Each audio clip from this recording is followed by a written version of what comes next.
Good evening, everybody. At this time, please silence your cell phones. Be advised that these proceedings are being recorded. Those physically present in the council chamber and who desire to address the city council during the meeting, please complete the request to speak form available at the front entrance of the council chamber and present it to the city clerk.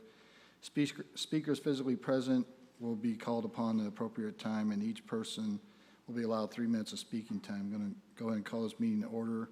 Convene Tuesday, May 26th at 6 p.m. The invocation will be given by Reverend Bill Dunn, and the Pledge of Allegiance will be given by Councilmember Jeff Allen. So please stand.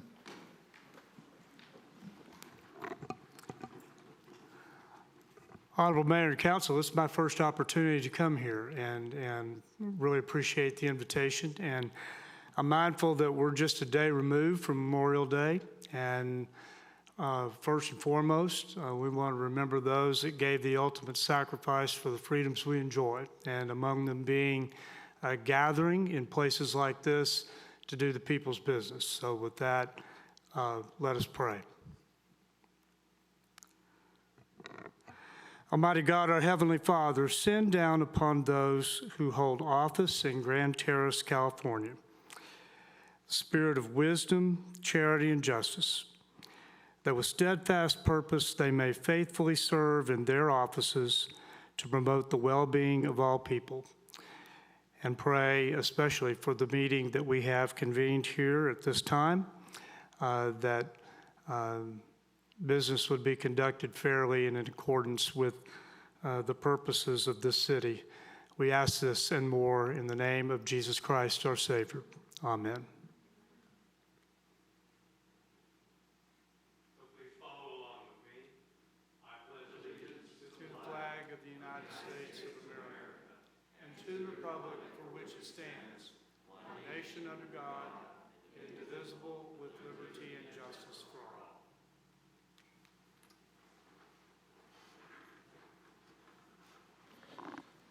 Thank you, Reverend. Thank you, Councilman Allen. And tonight I would like to, in closing, honor our service members who made the ultimate sacrifice for our country and for their families, and always remember them for their sacrifice they made too. Okay, Madam City Clerk, can we roll call, please? Councilmember Brown? Here. Councilmember Allen? Here. Councilmember Wilson? I'm here. Mayor Pro Tem Sabino? Present. Mayor Hussey? Present. Mayor, you have a quorum. Thank you. So reordering and additionals and removal items, request the item remove item number C from the consent, and item number 6 from the consent calendar. And reordering, I want to move closed session right after the consent calendar. So item K will be after item D, and then after that, we'll go into item G, the new business, and then we'll follow through on the normal protocol. And I think Councilmember Brown, you want to item removed for consent calendar for discussion? Item number 7. Item 7. Item 7 will be removed for discussion. Okay. Any other ones? All right. Okay, we'll go ahead and close that. Public comment. This is an opportunity for the members of the public to comment on any items not appearing on the regular agenda. Please, because restrictions contained in California law, the City Council may not discuss or act on any items on the agenda, but may briefly respond to statements made or ask questions for clarification. The mayor may also request a brief response from staff to questions raised during the public comment, or may request the matter be agendized for future meetings. Do you have any public comment? No, sir. Just 2 letters we got, but that's on an item, right? Yes. Okay. So we'll go ahead and close public comment. Special presentations now. Consent calendars. The following consent calendar items are expected to be routine and non-controversial. They'll be acted upon in the City Council at any one time. Without discussions, any council members, staff members, or citizens may request removal of the items of the consent calendar. Is there any public comment on the consent calendar? Yes, sir. 2 email comments for consent item number 7. First one reads, I would like this to be read at tonight's meeting. I live in the agricultural overlay area. I have chickens, and I am allowed to have quite a few of animals on my property, but I only have chickens. I don't believe that right should be taken away from us by the zoning changes. We love our animals like family. I don't know if somebody would decide that we need to get rid of all of our animals, but I hope that is not the consideration. I bought this property knowing that I would be able to have animals other than dogs, and I don't feel that this is right, that this right should be taken away from us just because of the rezoning. That was submitted by Lori Hawkins. Second one reads, I strongly oppose the proposed agricultural overlay zoning change. I have been a resident of Grand Terrace for over 25 years, and one of the primary reasons I purchased my property was the ability to keep animals and maintain a more rural lifestyle. Removing these long-standing property rights from residents is deeply concerning and frankly unfair to those of us who invested in this community under those conditions. Taking away the right to have animals on our property sets a troubling precedent. It feels as though the city is moving in a direction that disregards the voices and rights of long-term residents.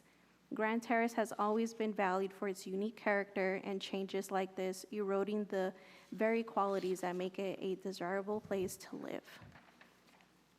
Rather than imposing restrictive changes that divide the community, I urge city leadership to focus on addressing existing issues and working collaboratively with residents. We should be preserving and strengthening what makes our community special, not dismantling it. I respectfully ask that you reconsider the zoning change and engage with residents to find solutions that protect our rights and maintain the character of Grand Terrace. Sincerely, Janice Llewellyn. And that's the only two comments I have, sir. All right, thank you. So we have item 6 is being removed, item 7 is pulled for discussion. Do I have a motion for items 1 through 5 and 8 through 10? You do, Mayor. I move those items. Second. All right, we have a motion and a second. City Attorney, you have anything? Not yet. Okay. Not yet means you're going to earn your pay later, is that what you're saying? Yes, I think I will tonight. Okay. Please vote. Motion passes unanimously. All right, item 7, Councilmember Brown. Move the item. Second. Okay, we have a motion and a second for item 7. City Attorney, have anything? I do this time. So I will read the title of the ordinance for the record. It is ordinance number 377, an ordinance of the City Council of the City of Grand Terrace, California, amending Title 18, zoning of the Grand Terrace Municipal Code, including chapters 18.53 AG-1 Agricultural Overlay District, 18.56 AG-2 Agricultural Overlay District, and adding chapter 18.58 Agricultural Employee Housing to implement Housing Element Program 12 and ensure consistency with the California Employee Housing Act, Health and Safety Code sections 17021.5 and 1021.6. Thank you, Mr. Mayor. So if the item passes, they get to keep their chickens? For clarification? Well, the answer is yes. I mean, we are adopting new zoning, but existing uses would be grandfathered in, and Okay. they would be considered legal nonconforming uses. All right, I just want clarification for the public. All right, we have a motion by, And to the extent that they, I'm sorry, and to the extent they are consistent with the code, they would continue to be consistent. we have a Pardon motion- me, Mayor, I do have one public comment for this item, and it's going to be Bobby Forbes. Okay.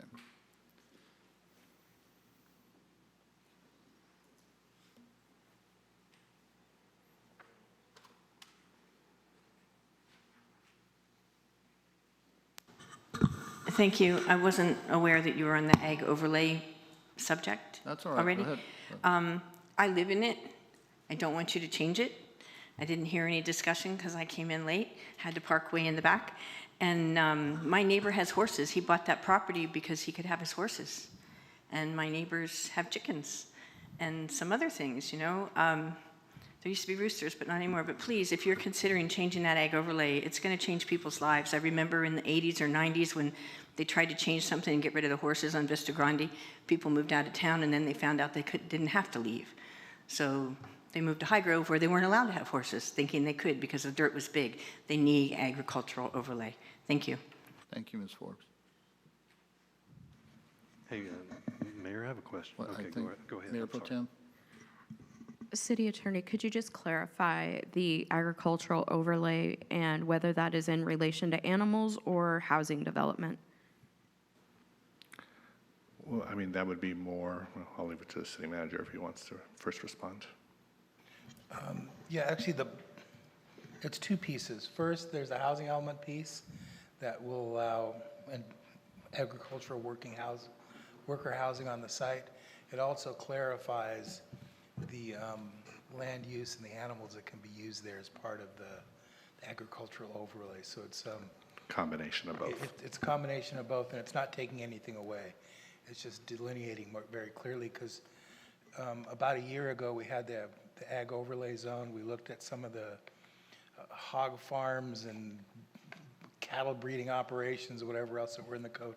We pulled those out, but we wanted to make sure we preserved those agricultural, home-type, rural agricultural uses, so that's put back in horses, goats, those type of activities.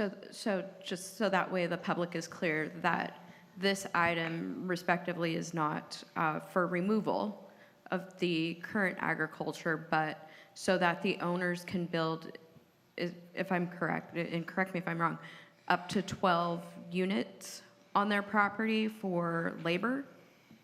That is correct. And actually, when we removed the agricultural use when we got rid of the hog farms and all that, technically, these ag uses were taken away. They weren't part of the code. So we're putting it back so it is codified, so that it's, we've never enforced that not being there, but it does put all the agricultural use back. And yes, it does add the big changes, the residential use. Mayor Pro Tem, this is Director Scott Hutter, Planning Development Services, with Associate Planner Gabriel Arguelles. The item is strictly Program 12 of the housing element, which the State Housing Community Development identified when we did our housing element, that because Grand Terrace has agricultural overlay zones, which give an added benefit for people that reside in those zones to have basically, chickens or horses and such, that they're required per the state statute to provide for housing for if they have the opportunity for workers. So not that anybody would probably need that in Grand Terrace, but the state said to have agricultural zone triggers this necessity for standards for housing. So that was included as a mandated Program 12 in the housing element. So we're just following through to ensure what's already on the state statutes, as I referenced here in the title and the health and safety code, that's bolted into our overlay. But there is no impact for the residents in the overlays. They will be able to maintain all the animals they currently have. No impact. Thank you. Just to add really quickly, at the last meeting, there was a motion to take a second look at the ag overlay and to, think about where the placements of those ag overlays are, but that motion was failed. And so this item is simply what Director Scott Hutter had described. All right, thank you, Councilman Allen. You have a question? It just got answered. So was there a motion and a yet or a second? You did a second, Councilman Brown did the motion. Okay, so we're just waiting to vote? Yeah, so everybody's questions and answered? All right. We have a motion and a second, please vote.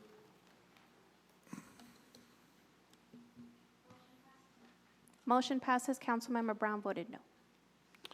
Okay, thank you. And then, so we are going to go ahead and go into closed session. City Attorney. Yes, thank you, Mr. Mayor. So we have one closed session item this evening. It is significant exposure to litigation under conference with legal counsel, anticipated litigation under Government Code Section 54954.5C, 54956.9D3, and E1. Based on existing facts and circumstances, this closed session is only to decide whether a closed session is authorized under Government Code Section 54956.9D2, which closed session is authorized, which provides a point has been reached where, in the opinion of the legislative body of the local agency on the advice of its legal counsel based on existing facts and circumstances, there is a significant exposure to litigation against the local agency. For reference, this is 2026-004, number of cases 1. Thank you, Mr. Mayor. Thank you. Before we go to closed sessions, I want to personally thank the Planning Commission for resubmitting your applications and working with the city. I know you guys are doing it for the money, but no. Thank you guys for putting your name in there and sticking with the game plan and stuff. We really appreciate, the city really appreciates your help and everything you do, so thank you. So we're going to go ahead and go to closed session, and we'll be back right after. Thank you.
Yeah, they just put my items, which are recycled stagnant, employee housing, but they voted on it right away.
All right, we're going to go ahead and reconvene from the closed session. City Attorney, where is he at?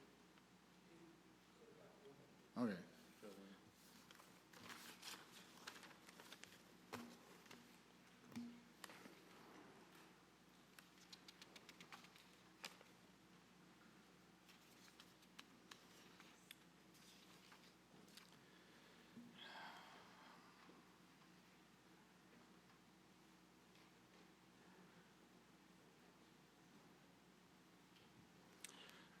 Okay, now we're reconvening to regular session. City Attorney, you want to close out for the closed session?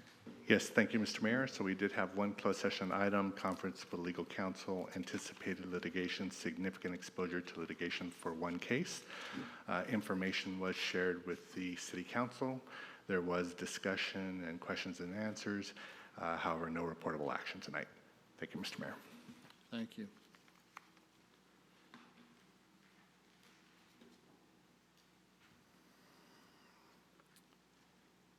You know, that item's on item E for public hearing, right, Adrian?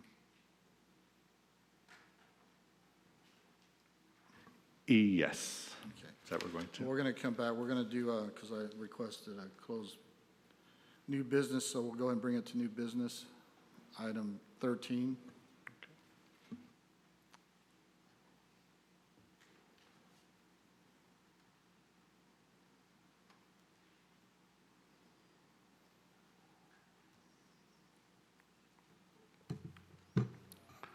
All right, good evening, Mayor and Council. So this item involves a new Senate Bill 707 that went into effect in January and requires implementation partially by July 1. So I will give you some background overview, the policy and implementation, and opportunity for questions. So background, there was prior legislation that governed teleconferencing, and for the public and for a reminder to the council, under the traditional Brown Act, members of the legislative body could participate remotely by placing their location, their remote location address on the agenda, and then being able to participate remotely from that location. Historically also, members of the public were required to come in person to participate at a meeting and not virtually. That changed a little bit during COVID, where many cities decided to go remotely completely during the hardcore COVID period. And then afterwards, cities have kind of done a bunch of different things. Some cities have gone to the hybrid model of allowing public to participate remotely and in person. Some cities have gone back to the traditional way of just allowing members of the public to be in person to provide public comments. What SB 707 did, which was adopted in October of last year, was now mandate that all public agencies create a hybrid format. And that is going to be the biggest change. I'll go through some of the other revisions as well. But some other key pieces are translation services and real-time captioning that will be required. So we'll go through this. So SB 707 requires city councils to formally authorize teleconferencing for advisory bodies like a planning commission. In this case, it would be up to the city council at a future point to determine if the council wanted the planning commission to participate via hybrid or not. At this time, it would only be the city council. The city of Grand Terrace is designated as a eligible legislative body because it is a city located in a county with a population of 600,000 or more. So the SB 707 provides different procedures for an eligible legislative body, which we'll go through tonight. But the key piece of it is that it updates the Brown Act to enhance public participation, transparency, and accessibility. So the first piece is the implementation of remote participation. So we are going to be required as of July 1 to return to the hybrid format. It consists of a two-way telephonic or audio-visual platform with a call-in option and automatic captioning activated if the platform provides this feature. And this is a perfect example of Zoom or Teams or any of those. We are also required to have a policy that governs what a broadcast disruption when that occurs. And so the policy that's being proposed tonight incorporates that. So if audio, video, or the entire teleconference prevents the public from observing or participating remotely, the mayor, in this case the presiding officer, shall recess the meeting. The city clerk or appropriate technical person shall take immediate corrective action to restore service. So, hypothetically, if we're in the meeting and Zoom goes down, we technically would have to stop the meeting, even though we can see what's happening here. The people in the Zoom world cannot, so we would have to stop the meeting. We would have to place a notice of the disruption on the city's website and announced here in person. If remote access cannot be restored within 1 hour, then the city council, or in this case, or a planning commission, if approved, shall conduct a roll call vote confirming that good faith efforts were made to restore service, and shall make a finding that the public interest in continuing the meeting outweighs the need for remote access before we proceed. So we would have to have the council make that finding before we can proceed. If a disruption affects a council member or a commissioner participating remotely due to an authorized basis, which we'll get into just cause in a second, the presiding officer shall determine whether a quorum is maintained, which is normal, and shall recess the meeting if necessary to restore quorum or connectivity. So if, say, for example, we only had 3 that night and one of them is on Zoom, and the Zoom connect goes down, we'd have to wait for that person to get back on before we could proceed. All disruption procedures shall apply equitably, whether disruption affects the public or a council member. And these procedures also will apply to disruptions impacting individuals participating remotely as a reasonable accommodation. The policy that we are adopting tonight also requires disruptions made by the public. So we need to establish a policy of how, if a person in the public is disrupting the meeting, how that will be addressed. And previously, under the State Brown Act, it only addressed really in-person attendance. What SB 707 is now extends to somebody on Zoom or on remote. And what the policy provides is that the presiding officer may remove or cause the removal of an individual who is disrupting a meeting, including a teleconference meeting. That's the key piece. But if you look on the right-hand column, disrupting means engaging in behavior during a meeting that actually disrupts, disturbs, impedes, or renders infeasible the orderly conduct of the meeting, including failure to comply with reasonable and lawful regulations governing public comment. And the key piece of this is that it's not about what is being said, it is how it is being communicated, is the manner. So we cannot regulate speech or what is being said. It's only how that is being transmitted or how that is affecting members of the public sitting in the room. If there's a threat of violence or use of force, that could constitute reasonable action necessary by the mayor to stop the meeting and address the issue. But the policy addresses that type of disruption. Remote participation by council members under AB, I forget the statute a few years back, but they allowed, the statute allowed participation remotely by council members if there is just cause or emergency circumstances. So usually, as I said earlier, if you know you're going to be on vacation or out of town but wanted to participate, you would put your address on the agenda and participate remotely, allow members of the public to participate from that location. I will tell you, I had one city many, many years ago that there was a council member who was in the hospital and wanted to participate during a city council meeting. And under the rule, he had to make his hospital room open to the public so that they can come and participate from there. That is the traditional Brown Act rule.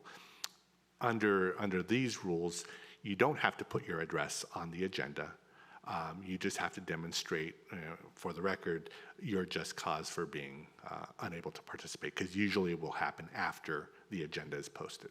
So if you're sick, you come down with sickness, you break a leg, you're in the hospital, you're giving assistance to a family member, things of that sort, you can say your just cause, and at that meeting, you can announce for the record, hey, I need to participate. Something happened after the meeting agenda was posted, and I'd like to participate for just cause. And you're allowed to do that under the code under certain limitations. What the state did this time was they expanded the definition of just cause to include childcare or caregiving needs, a contagious illness, official city-related travel, a physical or family emergency, or military service obligations. And the legal basis for the remote participation must be disclosed and recorded in the minutes of the meeting. There are emergency circumstances as well, and you'd have to provide those, a broad description of what that emergency is and note that for the record. And in case you do participate under these rules, you also have to note for the record whether there's anybody 18 years of older or older in the room with you. And the whole thought process behind that was back, there's an Attorney General opinion in the early 2000s where the AG determined that they did not believe that remote participation was really a good idea because they thought that there would be lobbyists be in the background telling you how to vote. And so that is how the rule about having somebody 18 years or older be announced for the record came into being, so they can assure that there was no lobbyist in the background telling you how to vote. The other interesting piece is a disability accommodation. In that same Attorney General opinion, they were addressing whether, say, somebody was had a respiratory illness and couldn't be around people, but wanted to be on a city council or wanted to be on a planning commission and participate with the public, but because of a disability, they wouldn't be able to come into the chambers and participate. Under the Brown Act and under that Attorney General opinion, they could not get a reasonable accommodation to participate remotely. And what the SB 707 did was allow that to now you can get a reasonable accommodation. If you do have a disability, you could be able to participate remotely 100% of the time if you can demonstrate that for the record. So that is now a doable situation. One of the other key pieces is, again, to promote transparency. And so it provides if 20% or more of the city's population speaks a single non-English language and speaks English less than very well, based on the most recent American Community Survey data, the city council meeting agendas, not the full agenda, but just the agenda itself, shall be translated into that language and made accessible on the city's website. So in speaking with our city clerk, it is our understanding that the only one that would be triggered would be Spanish. So we would have to provide a translated agenda. Again, not the staff reports, just the agenda itself. When the applicable population threshold is met, the city shall provide translated versions of the required public meeting information on a prominently linked website, accessible from the city's homepage, and it has to provide a general explanation of the public meeting process, instructions for providing in-person or remote public comment, a calendar of public meeting dates, and posted meeting agendas.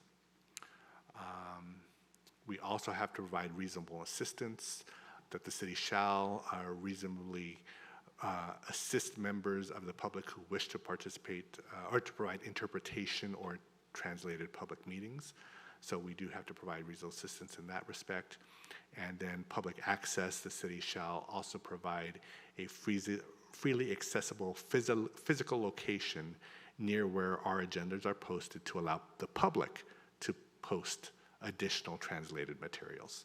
So it's not even us providing it, it's members of the public who wants to do something. We would have to make that location accessible to the public and allow them to post what they want. We are not responsible for what is posted, but we just have to provide the opportunity for posting.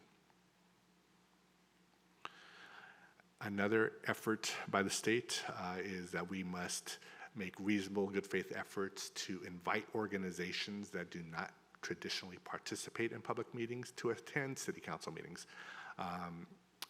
What that means beats me, but that's what the state has implemented in their statute.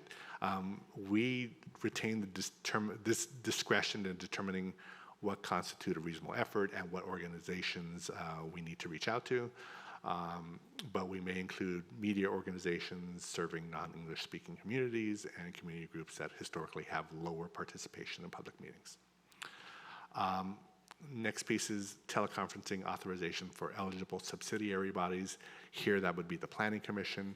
It would be up to the City Council at some point whether to allow the Planning Commission to allow for the hybrid meetings. For now, they're only required to do in-person meetings, but if the council wanted to extend the hybrid model to the Planning Commission, the City Council can do that at any time, and then we would have to basically renew that authorization every 6 months.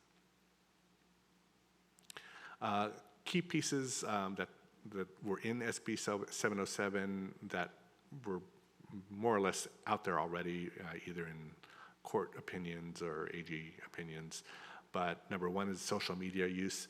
Council members may participate in individual communications on internet-based social media platforms for specified purposes, provided that a majority of council members do not use the platform to discuss or deliberate on matters within the city's subject matter jurisdiction. My recommendation, as always, is to minimize or avoid social media, only because you never know how that will be utilized, or if additional council members may provide comments to the posting, and it becomes a serial meeting unintentionally, at no intent of the original person who posted, but that is always a possibility. So my recommendation is not to do it, but if you do, try to ensure that other council members do not respond, and if you choose to respond, just be aware that it could be a Brown Act violation if it is a city issue that is being discussed. The city clerk is now required to provide a copy of the Brown Act to each council member. So if she has not done that yet, look out for that copy of the Brown Act coming to you soon. And then oral reporting of compensation. Again, this is already in the Brown Act, but they just made some clarifications that prior to any compensation on a executive level team member, such as a city manager or any other executive team member, we must orally report during the open meeting a summary of any recommendation for final action. So with that, that's a summary of the SB 707 policy that is before you, and happy to answer any questions. Does the council have any questions? Councilman Allen? Thanks for that report, Mr. City Attorney. And I just have one quick question. And I'll create a scenario to try to explain it easier. So if there's, say, a group of participants on Zoom, let's say 10 participants on Zoom during the meeting, and one of the participants loses their connection, does the meeting have to stop if just one loses? Yes. And all the other 9 are good to go still? Even if all 8 or 9 are still good to go, we have to ensure that everybody who is potentially participating is able to participate. Okay, thank you. But I'll respond. The other key piece of it is how would we know? So it's a practical side of it as well. So if they're in the middle of speaking and then it sounds garbly and we know that something's happening, then I think at that point we would know. Alternatively, for example, if, let's say, the city clerk presses somebody whose hand is up to speak, but nothing happens and they're on, we could reasonably presume, okay, they've had their opportunity. We don't know of any technological issue. At that point, we would just go ahead and continue. So it's basically what facts do we have at that point in time to make the determination. So it would basically be a city council, city clerk, city manager, city attorney call. Any other questions? Any public comment? No, sir. All right, no questions, no public comment. Do I have a motion for staff recommendation? I'll move staff recommendation. Have a second? Second. So a motion and a second. Please vote.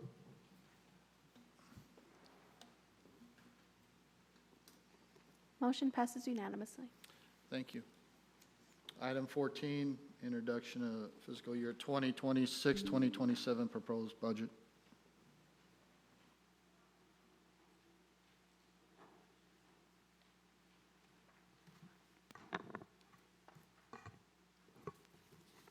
Good evening, Mayor, Council. Christine Clayton, Finance Director. Tonight, we're going to go over the proposed budget for fiscal year 26-27. The budget has various missions and goals. A couple of them are to ensure fiscal solvency, maintain public safety, and promote economic development. The general fund revenues are projected to be $10 million, as well as the expenditures, and there's a slight surplus of roughly $1,813. The sales tax projections from HDL are currently $1.3 million. And the property tax projections, again, from our consultant HDL, are $4.1 million, with the VLF swap at $2.3 million. And for those that don't know, VLF is vehicle license fee. And now we're going to get into the general fund revenues.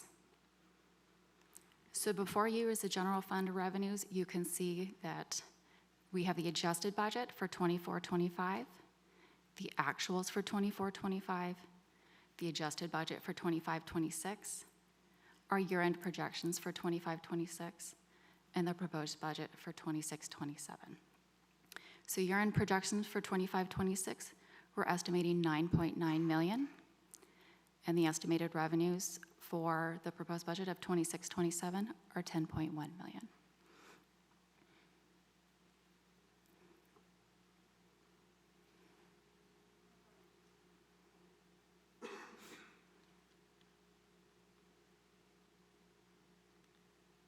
And this graph just represents our balance of the revenues, and the majority of our revenues come from our property tax.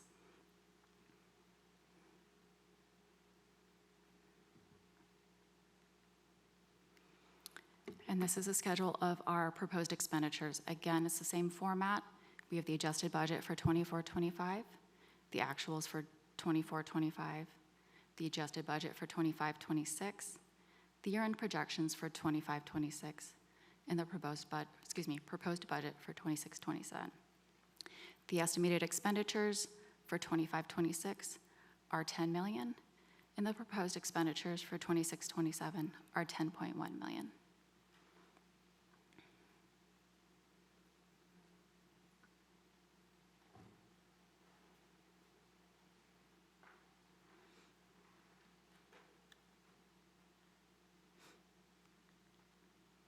And this is just a graph showing the expenditures.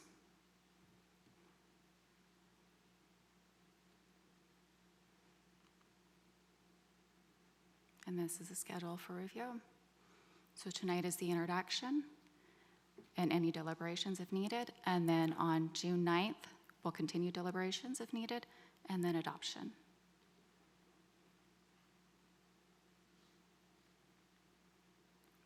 Are there any questions? Councilor Wilson? Well, am I glad you're back from your trip? Just in time. I am looking at, I don't know what page this is. Anyway, it's at the bottom of Table 2, and there's a statement here that says citywide proposed fiscal year 2026-27 budget. The total proposed budget for fiscal year 2026 to 27 is $13,536,431 in revenues and $14,544,305 in expenditures. That only means one thing to me. The expenditures outweigh the revenues. That is correct. And for fiscal year 26-27, we are going to use reserves in Fund 25 for the new traffic lights that are going to be installed. And so that money had been sitting there. So we're going to use that. It's roughly it's a little over 1 million. And so that's going to be pulled from reserves for this offset. So that's going to Band-Aid the $1 million difference? Yes, it is. It's not really Band-Aid. That's money that was set aside from the Spring Mountain development that we have, and now we're spending that money. So we're not covering a shortfall or anything. This is money we've had. We put in the bank. Now we're pulling it out of the bank to spend it. Okay. Okay. So that means a balanced budget. Yes, sir. I suppose the only thing I question is if the public was looking at this, that explanation might be very important. I'll make sure going further than anything where there's an offset like that, that there is a... Thank you. All right. Councilor Allen? Is this regarding what Councilmember Wilson just asked you?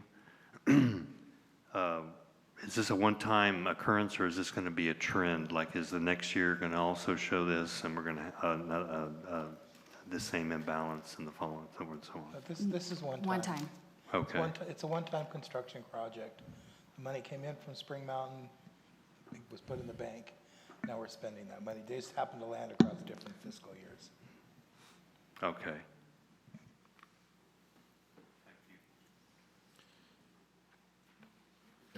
You have any questions? Councilor Brown?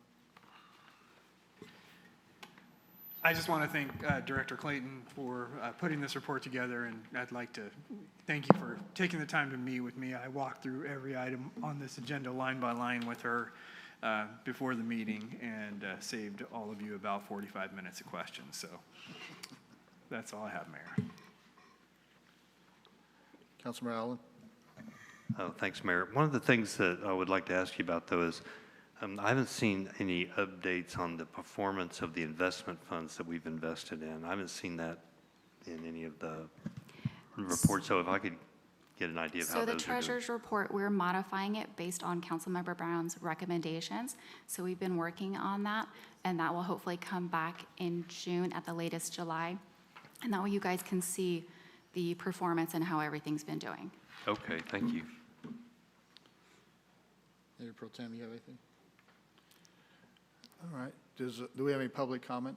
No, sir. Okay, thank you for your report. No public comment, no questions. Do I have a motion? Move the item. I'll second that. We have a Are we motion. gonna, hey, I'd like to ask you about your motion. Are you making a motion to, the recommendation to just review and bring it back, or do you want to go ahead and pass it now? We could do either. I mean, we could. We have to bring it back for formal adoption, don't we, Mr. City Attorney? We do. I would recommend that because the way Okay. the agenda is written, it says review and continue budget deliberations to the next meeting. Okay, that's fine. I'll second that. Yeah, and I agree with the city manager. It is common to usually do it twice, so for transparency reasons. Do you have anything else to add, City Attorney, before we make the vote? I do not. We have a motion, second, please vote.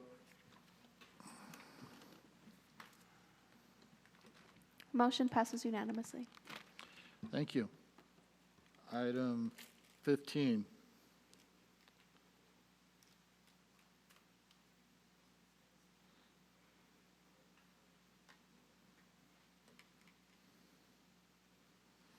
We're going to make sure you get your steps in.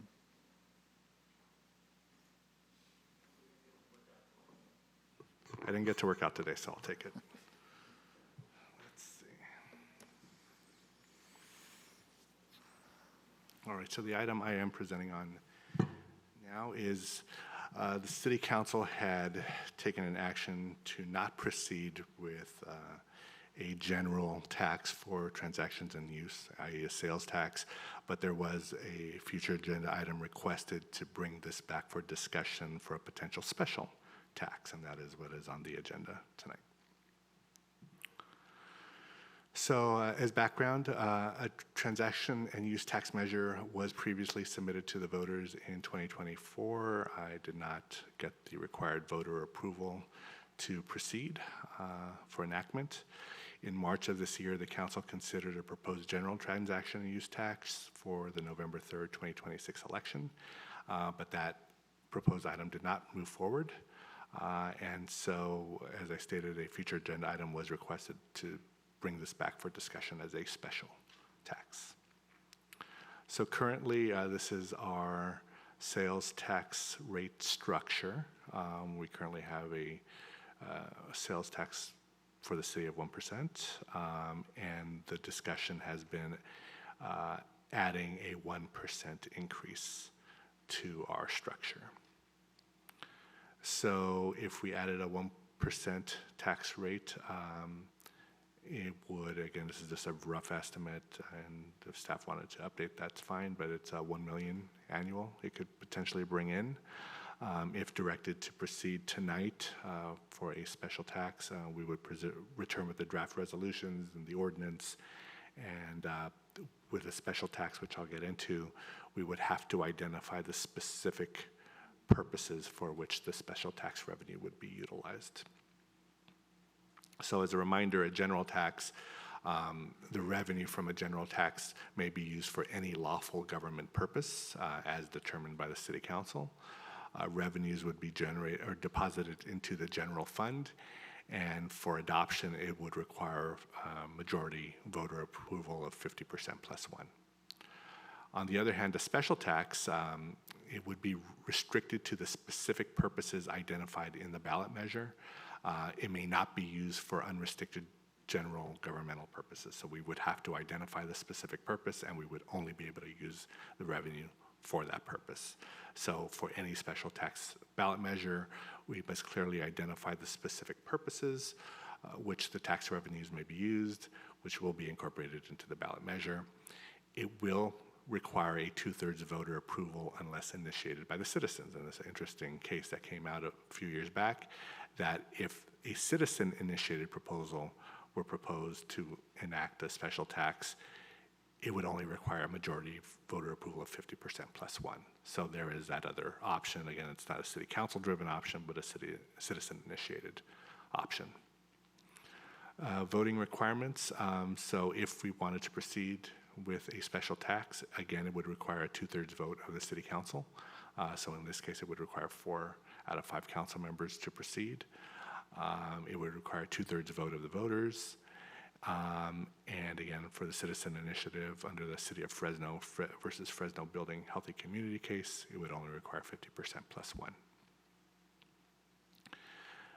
If the council wanted to proceed tonight, my recommendation is if there's 4 council members who are interested in proceeding, then we could prepare the election resolutions, the ordinance and ballot materials, and return to the city council for formal approval. We would have to coordinate with the San Bernardino County Elections Office. We would have to submit everything by August 7th. So we do have a good month and a half, 2 months to get everything finalized. But again, my thinking is you would get a direction tonight. If we get 4 council members interested in proceeding, great. If we don't, then I don't know if there would be a direction to actually adopt this thing in the future. So tonight, the council asked for this discussion, so we were looking for any direction you wish to provide. Any questions? Council have any questions? Yeah, Mayor Pro Tem, go ahead. What polling have we initiated? We have not. So we're looking at going direct, sorry, if you could put the last slide back up. One more. There we go. So we would go straight to preparation of ordinance and ballot materials with a Hail Mary shot.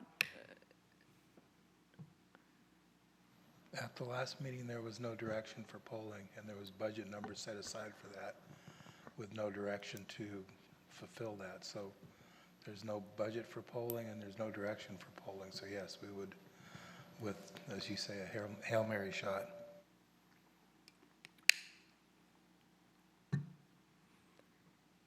It would be fiscally irresponsible.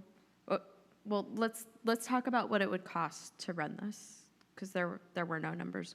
If we decided to go ahead and put this measure through, what is the cost? Do you recall what it was last year? Over 30,000, I believe. Somewhere in that range.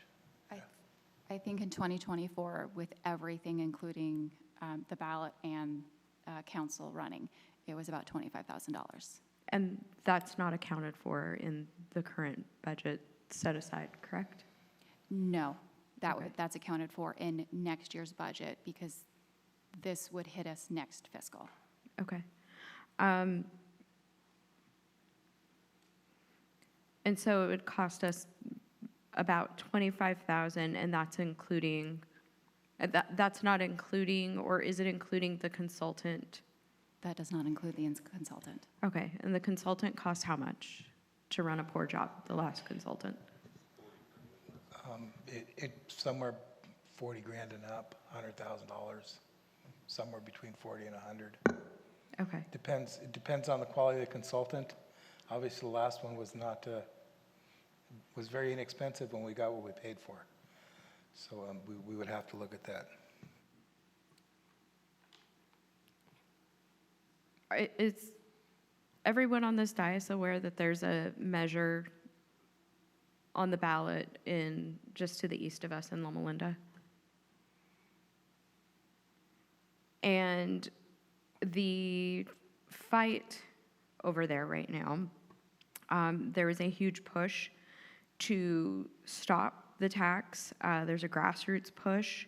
And now the yes on the measure has enlisted a low-level influencer to also get it passed. And so my concern is, one, we have no data to be able to support or show us the proper direction to take in moving this measure so we could successfully get it through. I want nothing more than to have another deputy on our streets.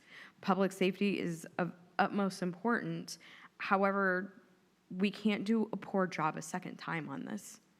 We can't, especially with a measure that's being fought tooth and nail just to the east of us. That's a concern.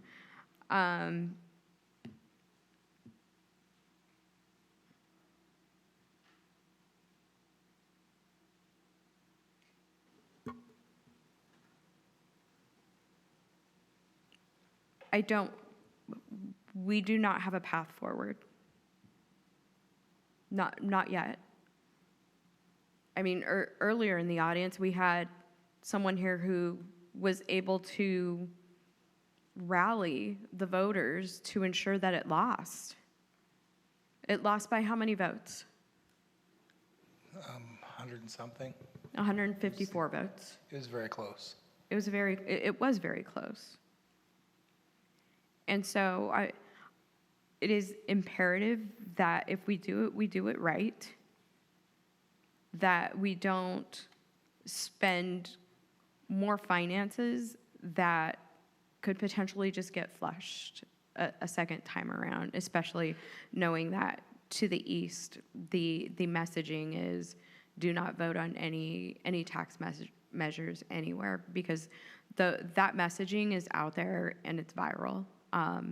And I want to make sure that when we bring this forward, that we have the greatest opportunity, that everyone understands that this is for public safety.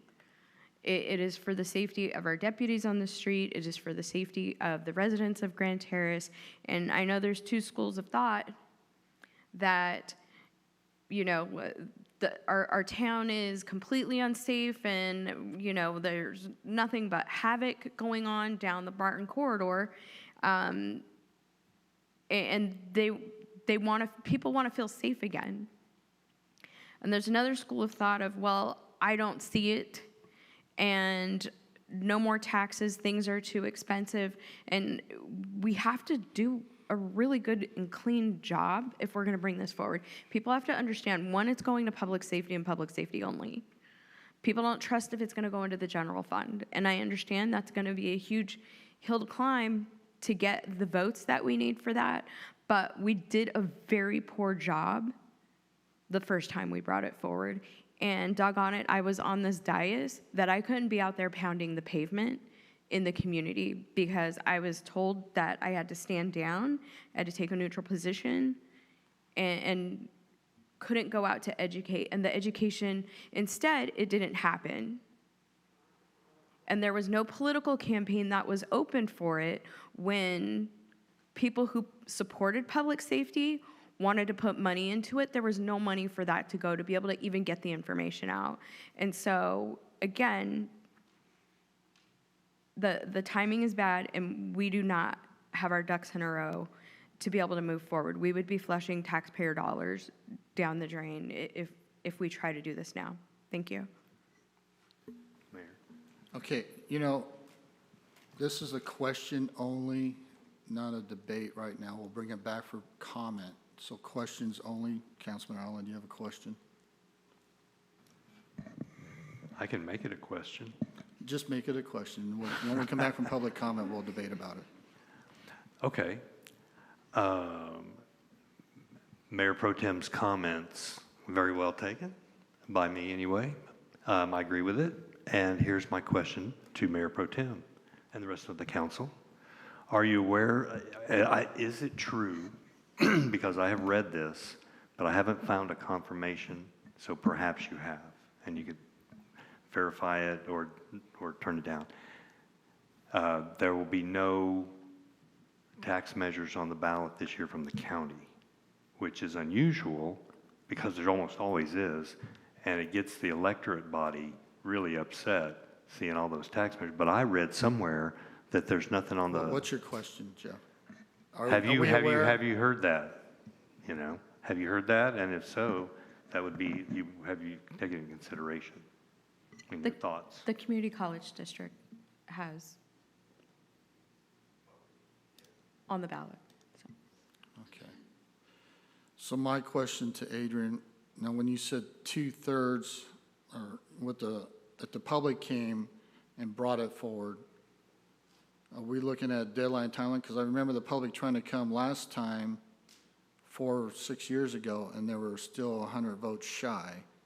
How many, I mean, not 100 votes, but 100 signatures, will that have to still be in the process for them petition, or will they come up, you know, for agenda item, or how would that work?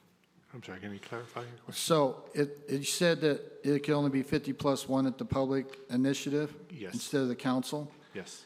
And for a special tax, how would they go about for the public bringing that forward to the council? Do they have to sign a petition on this? Yes, there would be a initiative petition that would be signed by the residents. I don't know what the number would be offhand. That'd be something the city clerk could probably answer.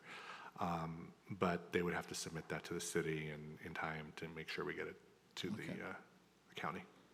All right. Okay, any other questions? All right. Do we have any public comment? No, sir. Okay. So no public comment, no questions. So litigation, this was brought up. One, we know this area has changed. Two, crime has gone up. Three, I was at a memorial service for the officers, and anything worse when an officer doesn't have backup. And 1 penny for an officer not to have backup is a crying shame. 4, I don't care about the cities to the east, west, or north or south of us. That's their own battle. I don't do them. 5, I don't know how many times this has been brought up and nobody recommended to have a poll. 6, people on this diocese were saying that they were going to help to bring law enforcement, but with no goal in here, nothing being brought up. What's your answer for that? Why this is being brought up every time, not one person said, let's do a poll, let's check it out, let's look at data. Not once. It was always vote no. So we need 4 votes on here. Now, we just got through arguing about a pickleball court that cost $16,000, and everybody's all right for a pickleball court. And everybody's all right for this other stuff that we spend. But nobody wants to be all right for supporting our law enforcement and the betterment of our city for 1 cent that's going to not impede on just the taxpayers of Grand Terrace. It's going to be on everybody who shops in our city. And we're not asking for anything above people here, well, I'm going to go down to Colton and shop. Colton's paying 8.75%. You're exactly, your argument is defeating the purpose about shopping somewhere else. Now, like I said, been on here for almost 14 years in the same old rodeo. Everybody who talks to me, I don't keep Facebook data, and it just is on communications, but the biggest thing was, and everybody cries about it, and I don't trust the state of California either of my tax dollars. Not unless it's assigned to someone else. I don't want it to go in general fund. And I don't want to go in general fund either, because 10 years from now, I don't want to be living in Grand Terrace, and the next thing you know, the council bought sweaters for the donkeys in the general fund. That's how the state does sometimes. I wanted to go just for law enforcement. So I'm going to make a motion to go through on this to protect our law enforcement, to protect our community, to invest in our community, and I'm hoping the rest of the people will, and I'm hoping citizens will get out there and get the word, and I'm hoping law enforcement will have town halls and get the word out here. Because we can't do anything. It's going to be on, who you guys get, if it passes on this dais. Last time, it petered out because what happened? There's no town halls, there's no communications, nobody stand out in front of Stater Brothers, the sheriffs weren't But you hear the first thing about what's going on. Now, as far as Barton Road, and we hear about, everybody on this certain area, well, there's homeless are coming up here. We have residents here that people think are homeless, but they're not. There's drug houses up here in this city. There's stuff that happens in this city. We get a police report.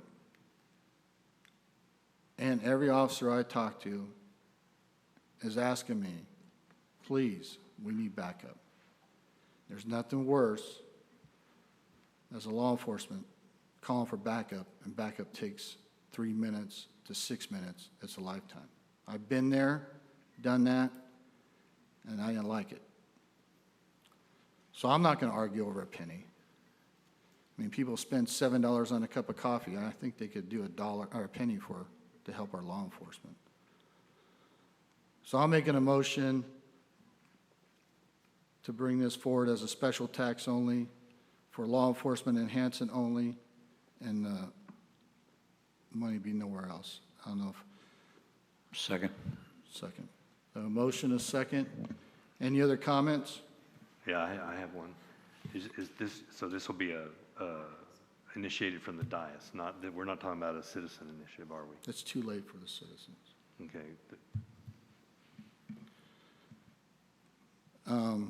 LT, you got anything you want to add? Oh, I'm sorry. Matt, go ahead. Councilman Brown. Thank you, Mayor. Well, first of all, I don't appreciate being scolded or being told that I'm not supportive of law enforcement if I don't I didn't support say a you tax. weren't supportive. Did I I say have you the weren't floor, supportive? Mayor. So last time around, I wrote the argument in favor of the ballot measure. I collected the signatures to put those names on that ballot argument. My wife served as the chair of the committee. I'm a reserve deputy sheriff for the San Bernardino County Sheriff's Department. I 100% support law enforcement, but I also support and respect the voters of this city and their right to choose whether they are taxed or not. Now, my only request has been that we get feedback. I've discussed it with the city manager. I think we need to do a survey. If you look at the school district, the community college district, SBCTA, when they propose tax measures, they do a survey. We find out what the community wants. Prior to my service on this council, we've had several failed tax measures. They weren't exactly like this, but we just lost an election 150 by 154 votes, and now we're going to raise the threshold to 2/3 and spend another $130,000. I think it behooves us to do it the right way. We need to have a plan. We need to get your feedback and then proceed accordingly. And it's throwing spaghetti at a wall when we're going to put a 2/3 ballot measure out there and we don't even know what the messaging should be. That's the whole point of doing a survey, is asking for feedback. What resonates with the residents? What are your concerns? Those types of things are all incorporated into a public education program that is something the city would engage a consultant to help educate the public on, that would facilitate the town hall meetings the mayor would like to see happen, and the other community meetings. The last tax measure, I spoke out and regularly at the Chamber of Commerce and talked to local businesses and gave updates publicly on that tax measure. I mean, we were this close to getting that second deputy. It's critically important to our city's future that we beef up our law enforcement. I just believe we need to do it the right way, and that is to start with a survey and move forward from there, depending on what the feedback is. Thank you. All right, thank you. Well, Councilman Brown, I'm going to rebuttal on that. I said you're not in favor of the tax, not law enforcement. You've been on the council for almost 2 years, and I have asked you before in our conversations, why don't you bring this up when I brought it up last time? And nothing. So I don't know why you didn't bring it up that we need a survey when we were here on the dais. If you talk to Conrad, that's fine to talk to Conrad, but we were in open discussion, and I told you, you should have brought it up, that we could have did it and we could have budgeted. But it was crickets, nothing. You could talk to Conrad all day long, but you have to talk to us. You have to bring it up in a public forum. And that's what was not brought And up. I told you to come up with the plan, Mayor, and And you this was still my don't plan, have a and plan. I said, bring it Sitting here up. tonight, I had the floor. yeah, you do. I said, I have no plan. 12 to 14 years working on a plan, and what was your plan besides talking to Conrad? Nothing. Nothing up here on the dais. Mayor Pro Tem? It was brought up that if we were going to move forward, that we need surveys, that we need polling. It is a disservice to our sheriffs to put this up there with no foundation to move forward to get them across the finish line. And the other issue is you don't care what's happening in Loma Linda. Do you know how many people who live in Grand Terrace who commute to work in the hospital, who have to drive through there, who work with other residents around there? It is all over that town. It's the biggest fight right now. I know you don't care, maybe you don't pay attention to what's happening, but I do. And it's disrespectful to our sheriffs to say, I'm just gonna throw this out there and I'm gonna spend the money that the hardworking people of Grand Terrace have paid, and that is sitting with our director here, and to say, you know what, go ahead, we're already gonna be in a deficit, throw $130,000 at the wall because we couldn't get it across the first time. I know it's important to you. I sat on the committee. It's important to me as well, but it has to be done right. I don't care about Loma Linda's tax problems. If they want to fight their tax, that's on them. I'm not going to get involved of our neighbor's back door, just like I hope they wouldn't get involved in our tax issue. That's what I don't care about. Why do I want to worry about them when I'm supposed to be worried about the residents of Grand Terrace? That's what I'm worried about. Loma Linda wants to fight their tax. They want to pass their tax. For them to be solvent, that's on them. No one's asked you to get involved in Loma Linda. It's to understand and to recognize that there is a grassroots movement and the messaging of no on any taxes coming through from anywhere, from any city. And it has been prompted by what's happening in Grand Terrace. No one's asked you to go over and be part of it. No one's invited them over here. It's to recognize and understand and have your finger on the pulse of what is happening politically around you. Finger is on the pulse for our residents, not Loma Linda. Councilmember Allen.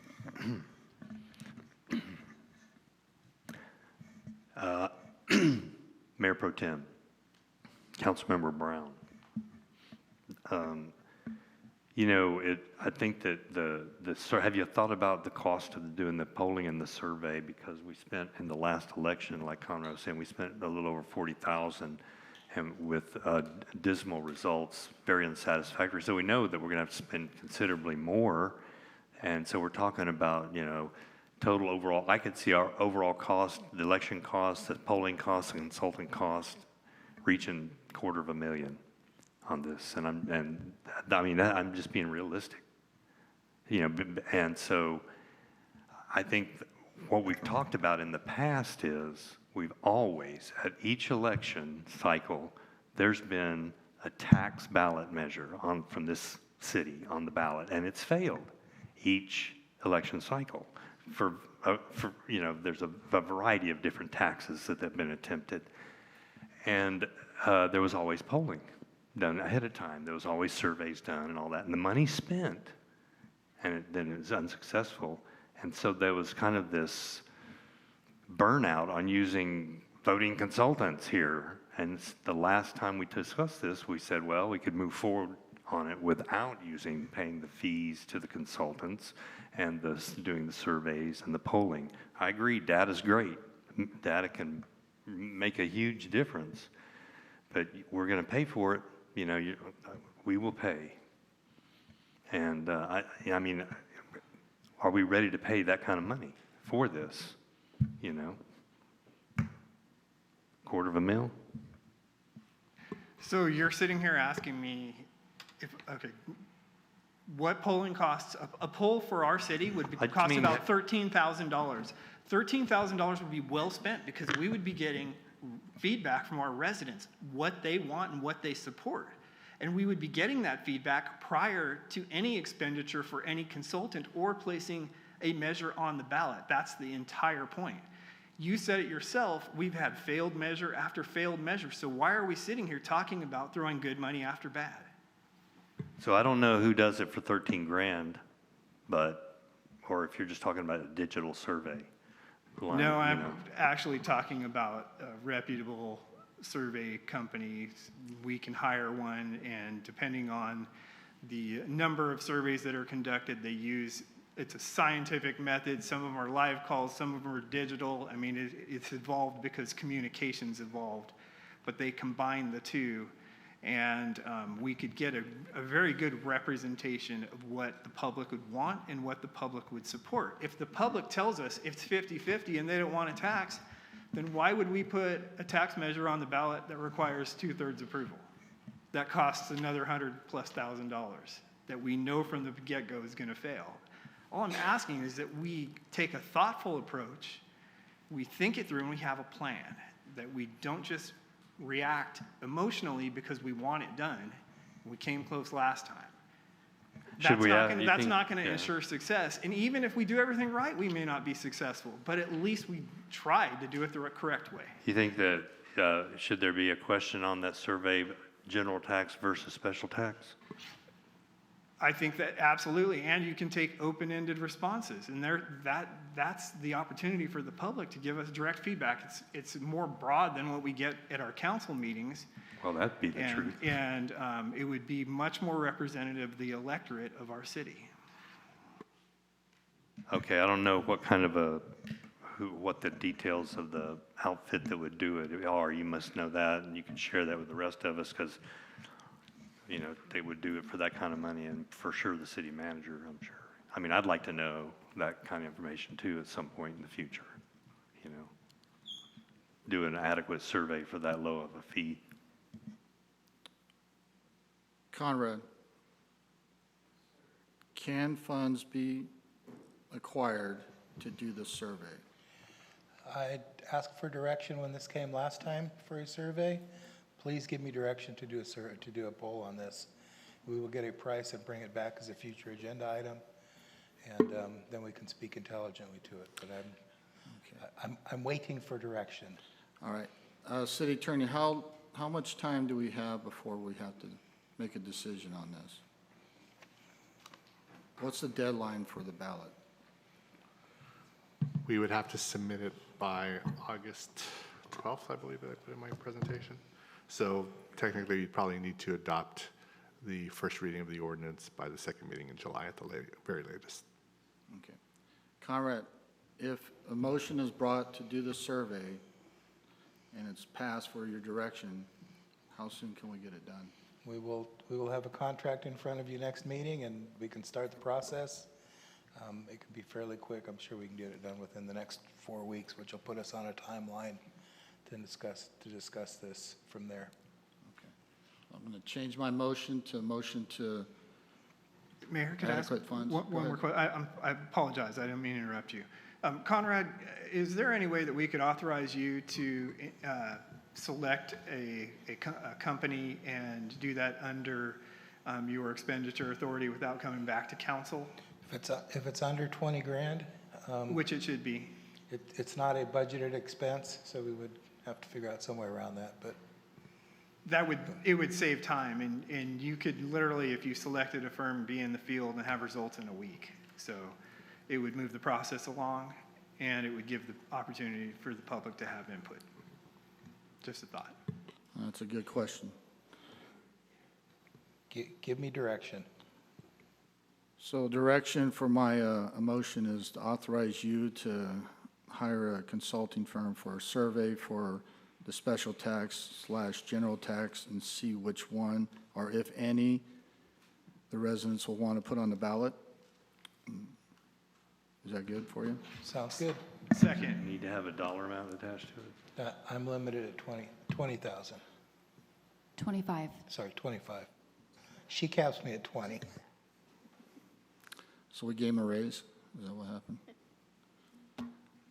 So we have a motion and a second. Any other Comments? Directions? Please vote. Motion passes unanimously. All right, thank you, council, for deliberation. And now we're going back to item E, public comment number 11. Public hearing number 11.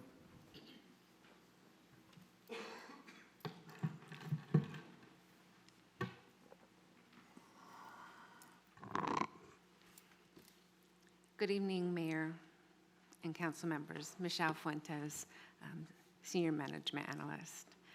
Tonight, I'm presenting the city's annual staffing update in compliance with Assembly Bill 2561. This report provides an overview of the city's staffing levels, recruitment efforts, retention practices, and any barriers related to hiring.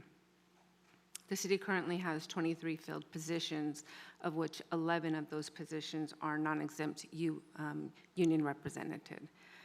And the bargaining unit does not exceed the 20% vacancy threshold in AB 2561. So at this time, the city has 0 vacancies. Although we currently have no open positions, the average hiring process from time the position's posted to a final hire is approximately 2 months, depending on the position and recruitment needs.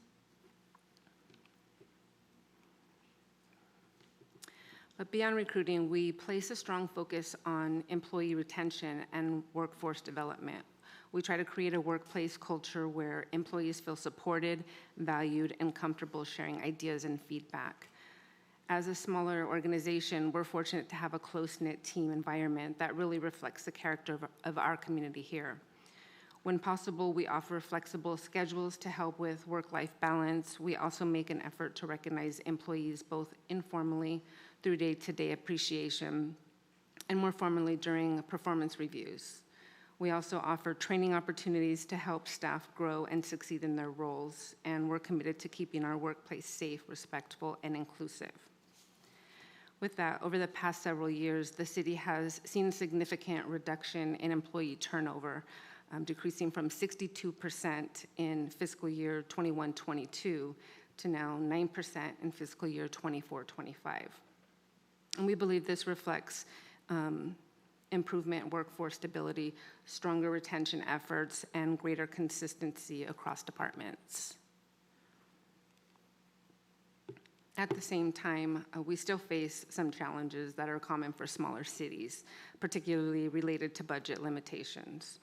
We also don't have the same name recognition as larger nearby agencies like Riverside and San Bernardino, which can make recruitment a little tougher at times. And with a smaller organizational structure, there are naturally fewer opportunities in internal advancement. But we'll continue evaluating staffing needs and working to improve recruitment and retention efforts within the resources available. Staff recommends that council receive and file this report in compliance with AB 2561. And I'd be happy to answer any questions. Does council have any questions? No?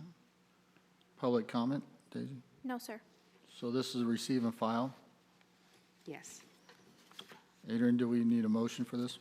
So do I have a motion and a second? Move the item. I'll second it. We have a motion, second. Please vote. Motion passes unanimously. Thank you, Michelle. Thank you. Item 12, continue public hearing. Discussion possible reconsideration of zoning code amendment, ZCA 2602, general plan amendment, GPA 2601, zone change ZC 2601, and environmental review E 2603, establish of R3-40 high-density multiple family residential district and housing rezoning. Adrian? Yes, thank you, Mr. Mayor. So this item is city attorney's and staff's recommendation to reconsider the denial of the adoption of the necessary zoning ordinance and the CEQA finding for the implementation of the housing element. Go to the next page. So under current state law, in order to have a compliant housing element, there are two pieces. Number one is a city has to adopt the housing element itself. And secondly, the city has to adopt the zoning to implement the housing element.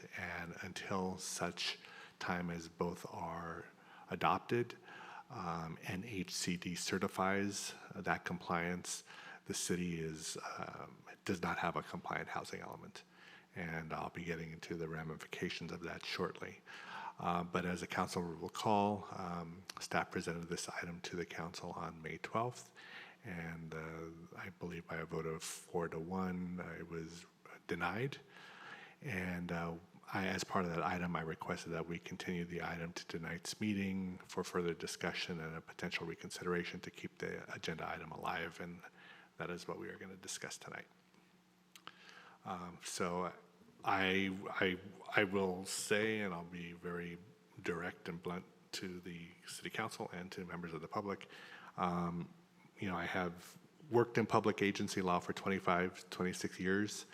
I've worked with city councils, board of commissioners, planning commissions, et cetera. I have never been in a position or never wanted to be in a position to tell a council or my client how to vote. This is the exception to the rule. This is the one time I am going to recommend very strongly that the council reconsider the item and vote to adopt the implementing zoning, and I'll get to that right now. So historically, the housing element, for all my years up until maybe the last 5 or 6, the housing element was more of a planning exercise. It was intended to be a concept of how cities can identify areas for where housing can be located and basically plan for housing. Historically, the state has never used the housing element or really created ramifications for noncompliance. But over the last decade or so, the state has basically weaponized, and I'll use that term very directly, weaponized the housing element to compel cities to not only adopt the housing element, but adopt zoning to implement the housing element. And if a city failed to do so, the state was now going to take action to force a city to comply. I've worked with cities primarily. Our firm works primarily with cities, and I've heard from our cities, from many other cities, hey, we're city of so-and-so. The state cannot tell us what to do. And I'm here to tell the council and the public that the way the state has created the state law, in this case, the state can tell us what to do. And if we fail to do it, the state will impose some significant penalties under the statute. So I'll go through them. Number one is litigation. We are at immediate risk of litigation if we fail to adopt the implementation zoning. First, we would potentially be sued by the Attorney General on behalf of the Department of Housing and Community Development, HCD. That would occur, in my opinion, relatively quickly. We are several years late already on the housing element, and so they could, historically, what they will do is they will issue a letter to the city saying you are not in compliance. Bring yourself into compliance. What is your plan to bring yourself into compliance? And if we do nothing, then they will initiate litigation, but they usually will give us an off-ramp. Here, I don't know if they will do that. Hopefully they would if we choose not to proceed to adopt it, but in theory, they can just go straight to litigation. While we have not received a letter yet, I believe staff did receive some communications from HCD confirming that they were interested in what we were doing and what our plan was to bring ourselves into compliance. So we wanted to see what happened tonight, and hopefully we can report back to the HCD that we are going to adopt, but that is up to the council. If we tell them we're not going to proceed to adopt it, then my guess is HCD via the Attorney General will initiate litigation. The city would also be at risk of litigation, not only from the state, but from housing groups. So I will tell you that the state legislature has created a procedure where housing organizations, nonprofit housing organizations, are encouraged to litigate against cities because they get their attorney's fees and costs for litigating against cities. And basically, the housing organizations are the bulldog for the state. So we would not only have to pay the city's defense costs, whether it's my firm or whatever firm the council designates to defend the city, we potentially would then have to pay the attorney's fees for the housing organization and potentially the attorney general as well on top of that. And so the sooner we settle or resolve it, then the better. That means we won't have to pay as much. But the longer the city fights, the more dollars that would be spent paying to the housing organization and to the attorney general. And I will tell you, as the staff report points out, I mean, many cities have litigated against the state. I'll name a few. Beverly Hills, Menlo Park, Huntington Beach, Bradbury, Claremont, Fullerton, La Mirada, Laguna Hills, South Pasadena, La Cañada, Flint Ridge, Manhattan Beach, to name a few. And they are not doing well. They did not do well in the litigation. The state is pretty much, I don't want to say undefeated, but they're pretty close to undefeated. I haven't heard of any case where a city has prevailed. So we would be facing a significant uphill battle. The housing organizations will run up their legal fees to justify it, and the courts are being very deferential to housing. So we're not playing on an even playing field. The statutes are written against cities, and therefore we're not going to be, we would not fare well, in my opinion.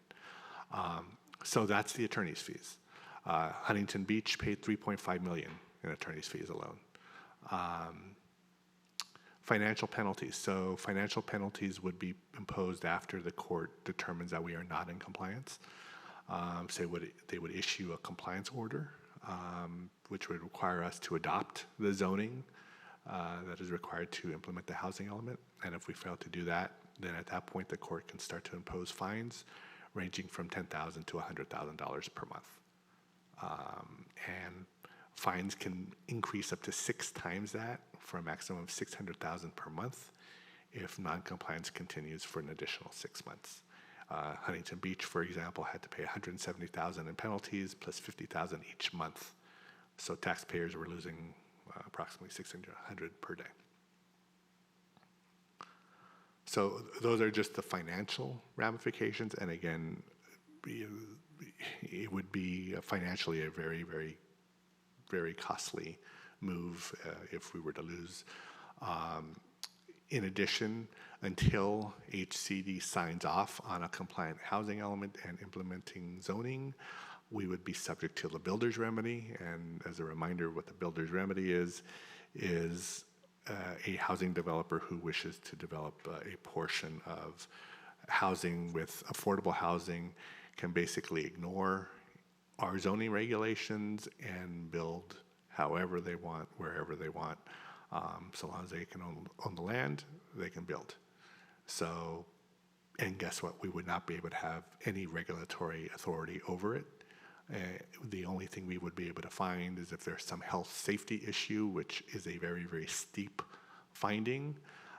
Absent that, we would not be able to regulate things like height, number of units, setbacks, anything. I mean, they could, in theory, build a skyscraper of housing, so long as they meet the affordable housing component.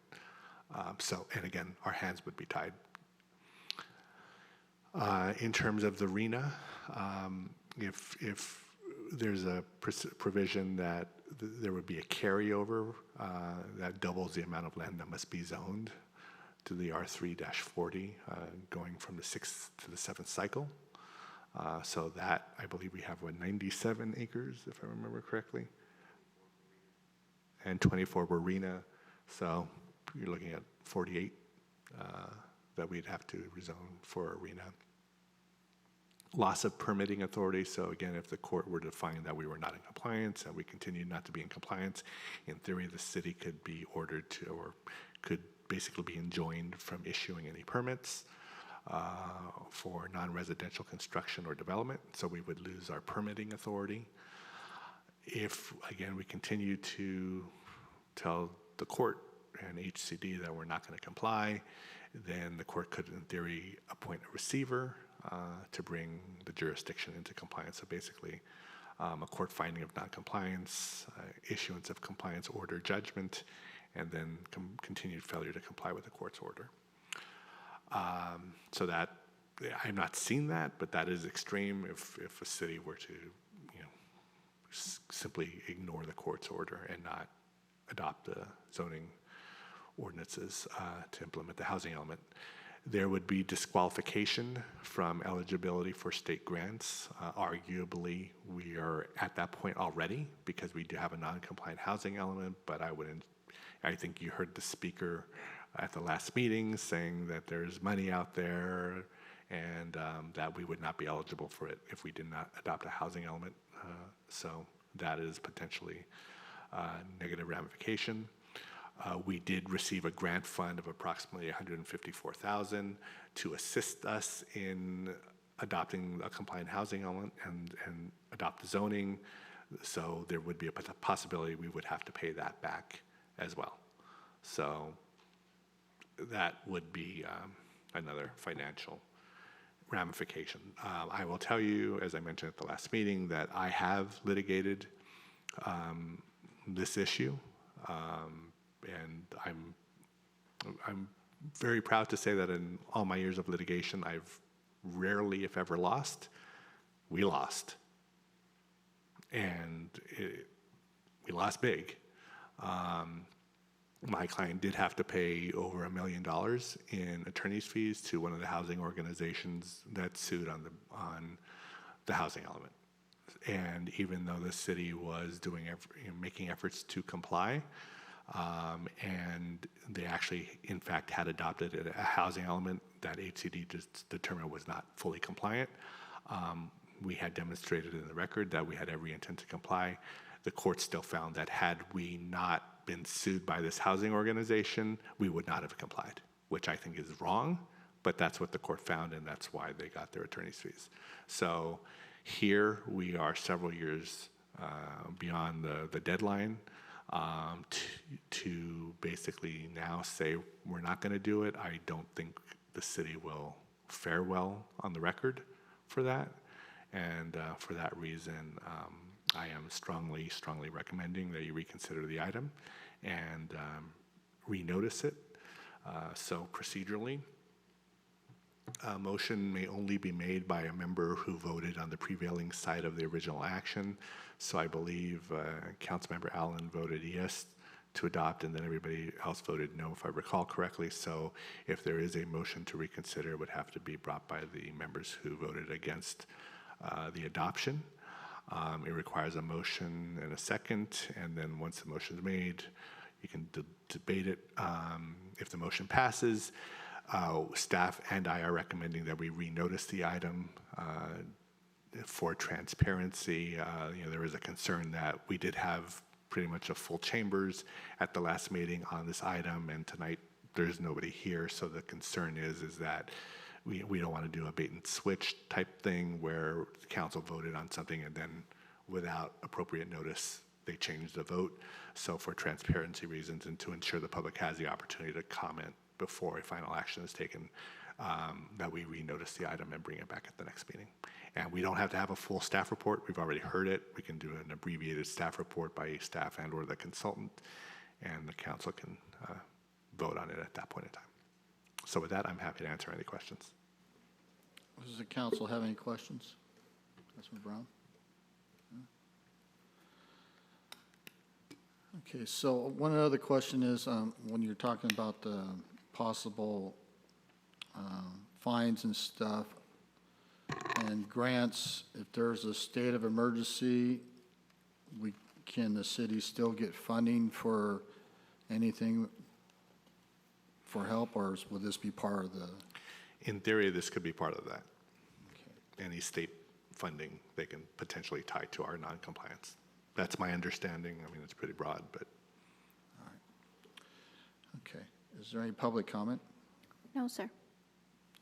So no public comment, no questions. Council, you anything to deliberate? No. Well, I'll make a motion to bring it back for your approval. And I'll second it. Any other things? Is that good, Adrian? You have anything else to add? No, I do not. All right, please vote. Motion passes unanimously. Okay, thank you. Thank you. We will, staff will renotice the item. All right, yes, please get the notices out. Future agenda items, do we have any? Requests for any? No? All right. Communications, Councilmember Brown. Councilmember Allen. Thanks, Mayor. So I didn't get to report at the last meeting, so I'm going to, because of of my attendance at the, because of had to cut off the meeting time, it was so late. So I'm just going to bring you up to date. I attended the Solid Waste Advisory Task Force special meeting on April the 15th. And at that meeting, we need to agendize the update for the alternate, and because it has to be voted on by the council. Right now, it's Ken Henderson. So, it has to be, we have to get an agendized item to select an alternate to replace him on that. So, the city manager can do that at one of the upcoming meetings. Yeah, you could have brought it to a future agenda, but. It'll be next meeting. Okay. And also on the pertaining to the Solid Waste Advisory Task Force, a real quick legislative update, AB 762, beginning January 2027, would prohibit disposable vapes. And so, yeah, and then AB 1153 is a companion bill to SB 1230, and it would authorize the department to expend funds to remove and dispose of recreational vehicles as defined to develop enforcement strategies and local enforcement teams and illegal dumping enforcement officers. I think that's a pretty good idea, finally. There's a big push for some reason in the legislature to really rein in the sale of nitrous oxide, and also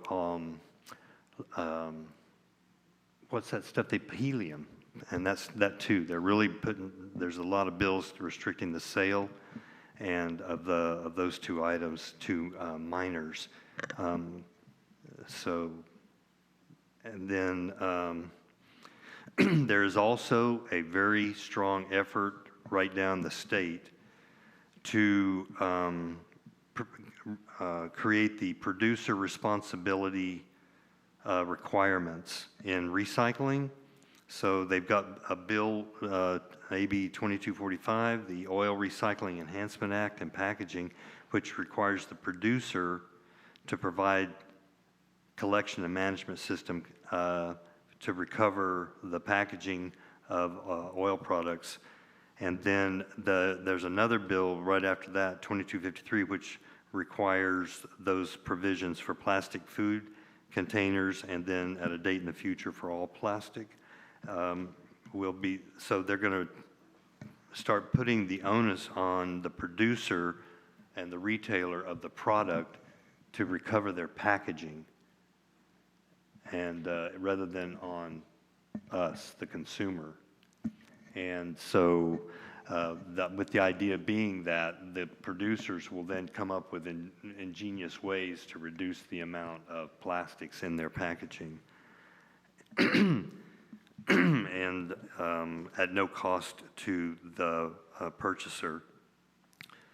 AB 2559 would require a city or a county that requires a refundable deposit or a performance security or similar financial guarantee as a condition of issuing a construction or demolition permit that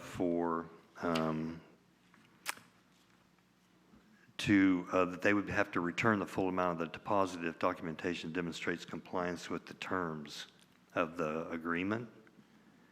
And then there's also a bill that would limit charges based on weight. And what it is these are pavement impact fees. Okay, so it is what they're addressing here with this bill. And SB 1230 would substantially increase the fine for the dumping of waste matter and would require the department to be the lead agency to act as a resource for cities, Cal Recycle, and counties to address illegal dumping, and would require the department to create a website with resources to help cities and counties. And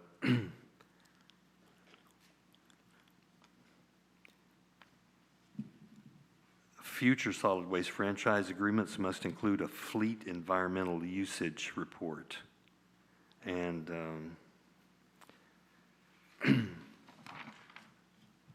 so that was we had a report also on SB 54, which is the requirement for producers that I mentioned earlier. And this is the requirement by 2032 that 100% has to be recoverable, okay? Right now, you realize that plastic film is not recoverable, recyclable, and most plastic really is not. And so that's what this is. It's getting rid of single-use plastics and making packaging absolutely recyclable or recoverable. And so that's what that's about. Then I attended on May 12th through 14th, that's where I was at the last meeting. I attended the California, the CCA conference, which is the Community Choice Aggregation Conference. This is something that's been going on in California for about 22 years now. There are about 25 community choice aggregation organizations, nonprofits up and down the state that provide electricity service for more than 30% of California residents who get their electricity through a CCA. The CCAs are nonprofits. They generally are able to purchase and sell the electricity at lower rates than the investor-owned utilities like Edison in our example, and they're able to offer more services to their customers. If you'd like to know more about community choice aggregation, you can go to the calcca.org. That's cal-cca.org website, and it talks all about the history of it and the future of it, and it is one of the premier ways that communities have and residents have in being able to, I like to use the phrase, fight back against the high cost of electricity that our investor-owned utilities are laying on us. Okay, because CCAs remove them from the equation. And so I look forward to future discussions about CCAs. There are CCAs all around us, LA, Pasadena, all up and down the state, and all these people are saving money and getting better service. So I would welcome a discussion about that. On the 16th, I attended the Blue Mountain Festival, and I got to give a big shout out to the staff. It was great. Chamber of Commerce was there doing their thing, and that was great. What a wonderful event. The parade was fantastic. It gets better each year. I got to hand it out to the people who organize it. They're doing great stuff. May 20 was the Cal Cities Division Luncheon in Ontario. Y'all, well, some of you were there. It was interesting luncheon. It was pretty good. I'm glad I went. And May 25, we had that great event at Memorial Day at the Veterans Freedom Park. Yesterday, that was well-attended and well-represented, and thank you to those individuals who put that on and hosted that and make sure that is a successful event for honoring our veterans. And yeah, that's all I got, Mayor. Thank you. Thank you, sir. Councilman Wilson? Mayor, I'll just defer my time to you because we've been going to the same events, so I'll defer that time to you. All right, thank you. Mayor Pro Tem? Nothing to add, thank you. Well, as Councilman Wilson was saying, we've been hanging out with each other for a while. My wife's beginning to wonder what's going on, so. Before anything, let me, the memorial service for law enforcement for the following. We had Dan Littlefield and Nicole Littlefield, residents in our city. You probably know Dan, he's sometimes work at Get Loaded. But they were doing End of Watch, and Dan's dad passed away on End of Watch, September 14th, 1986. His name was Timothy Littlefield. Chief Goodman from San Bernardino PD was announcing the names, and it kind of got a little mixed up. So I just want to give recognition to Timothy Littlefield and the End of Watch. It was a beautiful event honoring our fallen that day, and it was a good show of everybody there and the camaraderie and stuff, and great event. And then Memorial Day celebration here at Veterans Freedom Park was outstanding. They did a lot. The city, I was presented with the flag, but we're going to give it to the city to be here. It's from Don Larkin and their honor grad who give proper burial services for the veterans at Riverside National Cemetery, because during the war, a lot of the servicemen were out fighting, so they didn't have an honor guard and that, so they stepped up, and all of them are prior service members. So we have that. We have the blank rounds for the 21-gun salute, so hopefully we could get that kind of displayed somewhere so everybody can enjoy it. And Cal Cities, that event was for the leadership, all the chiefs and sheriffs in the county. We're talking about for Sacramento, because Prop 36, Governor Newsom still doesn't want to fund it.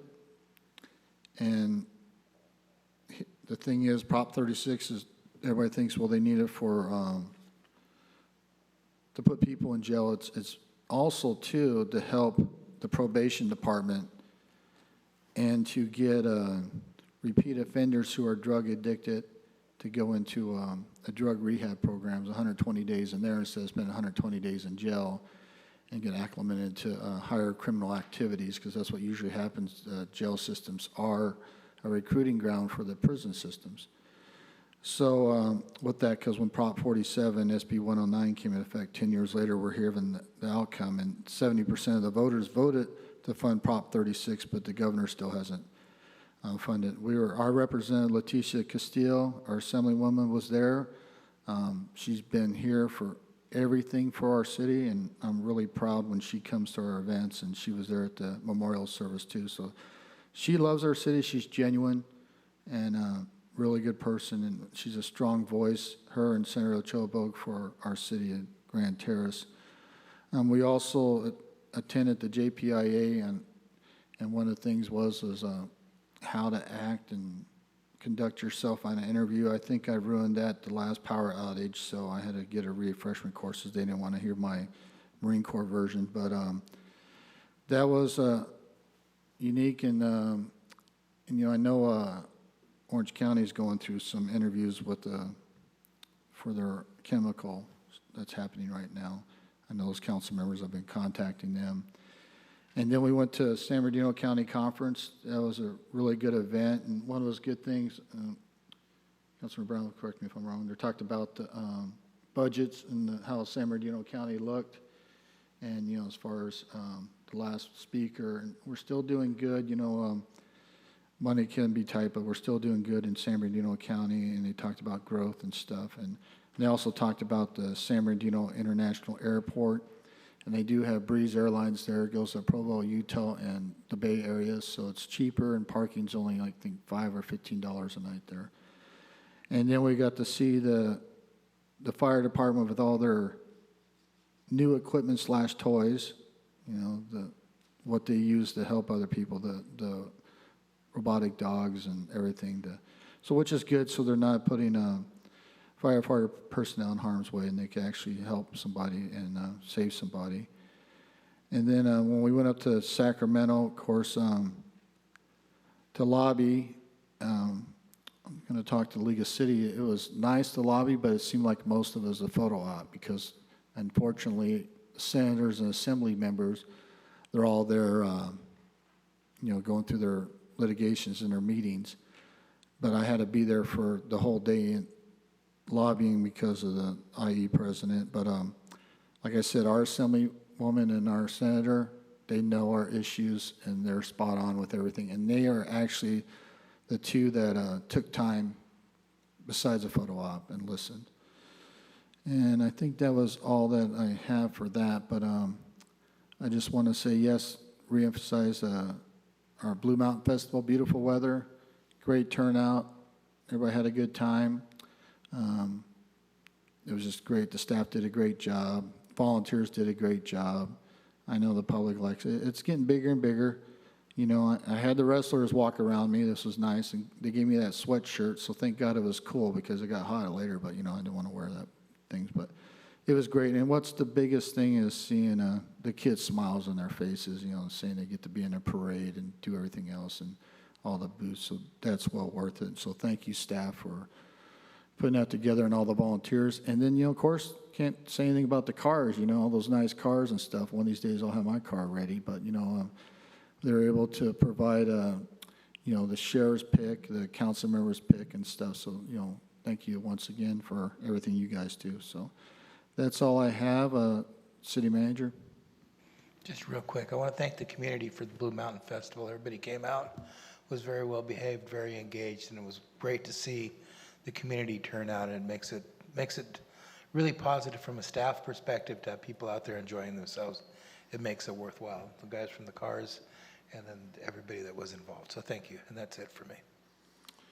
Lieutenant Fries, you have anything? Yeah, just a couple things. First and foremost, I guess for myself and on behalf of the Sheriff's Department, I just want to thank council for your continued support of law enforcement. You know, and it's exciting to see if there's a plan developed moving forward to get, you know, another deputy added to Grand Terrace. I think it's, you know, obviously there's a lot to say about that. And if it's town halls and, you know, I need to be available, or Sheriff's Department needs to be available, like we're there, whatever you guys need. And so once the plan's developed, and we'll chat moving forward and come up with something. Because that's really what it comes down to is transparency. They just want to know, and I'm more than happy to be available to share that with them. Secondly, it was an awesome event at the Academy this past week. So thank you to members of council that were there as well for Police Week. So that's every year, and this year it happened to fall at our location, and we did it at the Sheriff's Academy, and it was incredible. There's a lot of family members there of the fallen, and each year they do it. It's incredible. And so, you know, this particular year was special for us because we lost two last year. We lost Hector Cuevas and Andrew Nunez, and so part of that is that ceremony, but it's also getting members of the Sheriff's Department along with the families all to Sacramento because they put them on the state wall, and then they also go to DC and they're inducted onto the national wall there as well. And so each year for the past couple years or so, our honor guard has traveled all the way to Washington DC. They've driven there and taken all the equipment, and they competed in the National Honor Guard competition. And historically, it's very difficult to beat Texas, I think, State Police and Border Patrol. They win every year. But for whatever reason, this year, the powers that be, I think because of Andrew Nunez and Hector Cuevas' family were all there watching, they actually came in first place. They beat overall, and they won. It's very difficult. It's three extra categories. There's presentation of colors, there's an inspection of uniforms, and then there's actually the rifle competition, and they came in first place overall, which is very hard to do because members of the Army Old Guard are there, and they actually do the inspection, and it's very, very difficult. And so for them to do that this particular year was incredible. So thank you for all of your continued support. And again, we're going to keep supporting this community the best we can, and whatever you guys need from us, we're there. So. Thank you, Lieutenant. Chief? Yeah, just one thing. With the incident that occurred in Garden Grove, we get asked quite a bit if we were involved. So we sent quite a few resources down there from part of our hazmat team. But the one thing that we did do behind the scenes is we consistently will work with them to ensure that anything that happens in a neighboring county would, and how it would affect us if that would have blevied or exploded, or if there would have been a leak, what that plume would have looked like, that plume cloud. We work on those things consistently on the background. So there's nothing in that neighboring community that would have affected this community, and if it would have, you guys would have been notified fairly quickly. So just as a more of an FYI, we do work, our emergency offices work behind the scenes with their emergency offices to ensure that we're lockstep and hand in hand if we have large incidents like that. So other than that, that's all I have to report. Chief, one question. Do we have any of that kind of threat around our location with the airport or the Air Force Base Absolutely. or anything? So. Absolutely. We have very similar commercial occupancies that hold very similar hazardous materials in neighboring cities, for sure. Are there valves being checked annually and stuff? I mean, because this is... Yeah, so our Office of the Fire Marshal, those are mandated inspection sites, so they are inspected annually, yes. Okay. Thank you. Okay, we're going to go ahead and adjourn to the next regular City Council meeting, June 9, 2026 at 6 p.m. Any request to have items placed on a future agenda must be made in writing and submit to the City Clerk. Once again, before I forget, congratulations to the class of 2026 and to their families, and thank you, teachers and families. You know, it takes a village, and, you know, congratulations, Councilman Brown, on your son graduating. And we're going to close in memory for all the fallen warriors, members of the military, and our first responders. This nation is forever indebted into you and every day, and God bless the families for the fallen, and God bless the men and women, first responders and military who are serving right now and their families. God bless. Good night.